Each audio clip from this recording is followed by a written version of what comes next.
I grew up thinking that no one will ever surpass Gretzky, and there's no conversation that will ever happen, and he will always be the greatest of all time, and statistically or just however you want to measure it, but McDavid, I think, is already in the conversation for greatest of all time, and that's something that I never thought would happen. And of course, for a lot of people to kind of come around to that, he's going to need a cup or two or three or whatever, but in terms of individual talent, I've never seen better than Connor McDavid.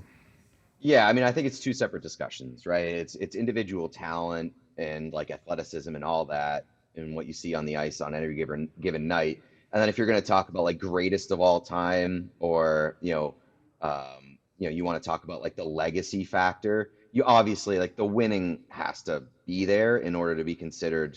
I think like the most, like you have to be the most accomplished to be the GOAT, and it's kind of like the Brady Mahomes debate that's been had this week, where it's like, I think there's a chance that Mahomes is more talented than Brady ever was, but I'm not ready to have the GOAT debate just because, like, the reason why Brady was so special is because he was extremely talented and sustained for an unfathomable amount of time, and basically had two separate championship windows in which he won several Super Bowls. And is it impressive that Patrick Mahomes has three at this stage of his career? Absolutely. He's on the track to have that, to be in that GOAT discussion when his career is done.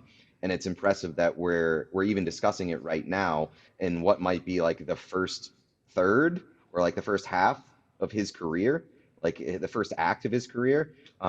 So, in order for Connor McDavid to end up in both discussions as the best and most talented player versus also like the GOAT, he has to start winning pretty soon, I think. We all silly like the mayor.